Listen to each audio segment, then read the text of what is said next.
बाप और बेटे और उल-कुदस के नाम से आमीन। मेरे अजीज़ो, आइए हम खुदावंद अपने खुदा का शुक्र करें जिसने आज का ये खूबसूरत दिन हमारी ज़िंदगी में बढ़ा दिया।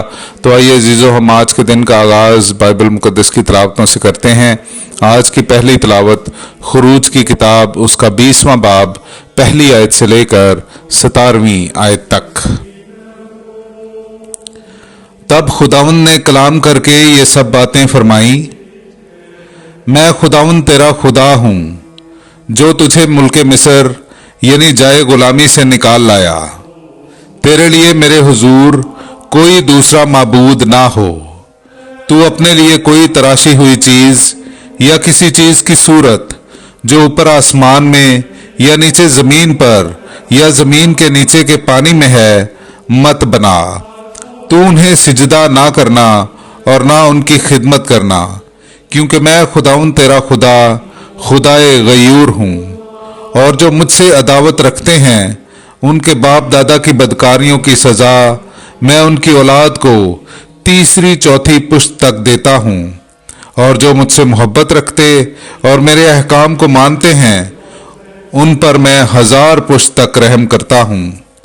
तू खुदाउंद अपने खुदा का नाम बेजा ना ले, क्योंकि खुदाउंद उसे बेगुनाह ना ठहराएगा जो उसका नाम बेजा लेता है। तू सबत के दिन को पाक रखने के लिए याद कर।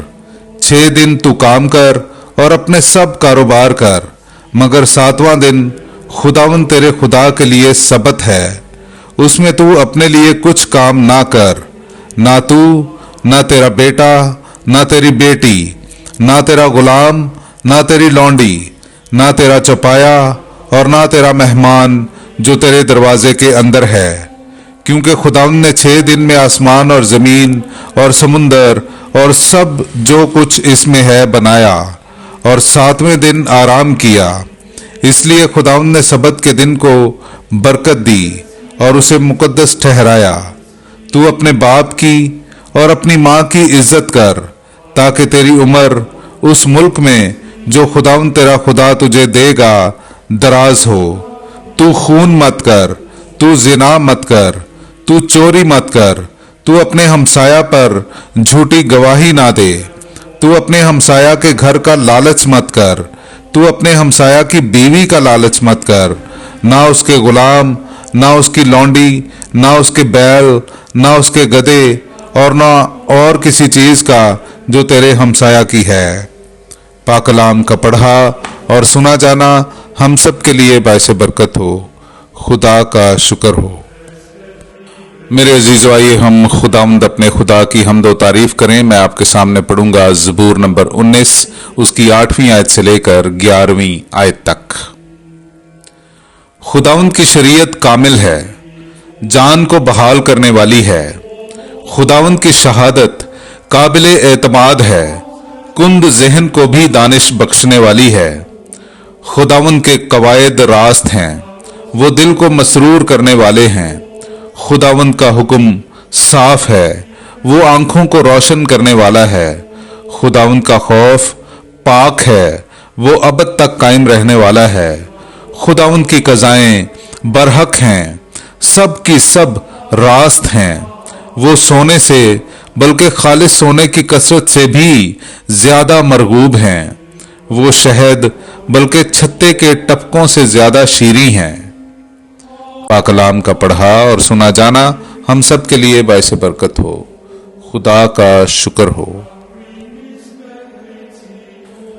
मेरे अजीजों, आइए हम आज की दूसरी तिलावत सुनते हैं मुकद्दस पौलुस रसूल का कुरिन्थियों की कलीसिया के नाम पहला खत उसका पहला बाब 22वीं आयत से लेकर 25वीं आयत तक।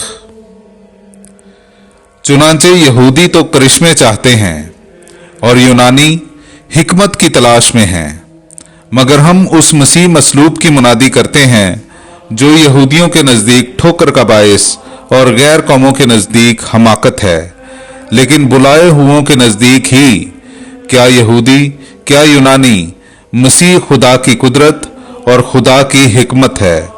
क्योंकि खुदा की तरफ की हमाकत आदमियों से दानातर है और खुदा की तरफ की कमजोरी आदमियों से जोरावर है। पाक कलाम का पढ़ा और सुना जाना हम सब के लिए बाइस बरकत हो। खुदा का शुक्र हो। मेरे अजीजों, आइए हम आज का इंजीली इक्तबास सुनते हैं। इंजील मुकद्दस बा मुताबिक मुकद्दस यूहन्ना उसका दूसरा बाब 13वीं आयत से लेकर 25वीं आयत तक। और यहूदियों का फसह नजदीक था और यीशु यरूशलेम को गया और उसने हैकल में बैलों और भेड़ों और कबूतर बेचने वालों को देखा और सर्राफों को भी जो वहां बैठे थे। तब उसने रस्सियों का कोड़ा बनाकर सबको भेड़ों और बैलों समेत हैकल से बाहर निकाल दिया और सराफों की नकदी बखेर दी और तख्ते उलट दिए और कबूतर फरोशों से कहा, इन चीजों को यहां से ले जाओ, मेरे बाप के घर को व्यापार का घर मत बनाओ। और उसके शागिर्दों को याद आया कि यूं लिखा है कि तेरे घर की गैरत मुझे खा जाएगी। तब यहूदी बोल उठे और कहा कि तू हमें क्या निशान दिखाता है कि ये काम करता है। यीशु ने जवाब में उनसे कहा कि इस हैकल को ढा दो और मैं 3 दिन में इसे खड़ा कर दूंगा। यहूदियों ने कहा, 46 बरस में ये हैकल बनी है और तू उसे 3 दिन में खड़ा कर देगा। मगर उसने अपने बदन की हैकल की बाबत कहा था। इसलिए जब वो मुर्दों में से जी उठा तो उसके शागिर्दों को याद आया कि उसने ये कहा था और वो नविश्ते पर और यीशु की इस बात पर जो उसने कही थी ईमान लाए। जब वो ईद फसह के मौका पर यरूशलेम में था तो वह तेरे उन निशानों को जो वो दिखाता था देखकर उसके नाम पर ईमान लाए।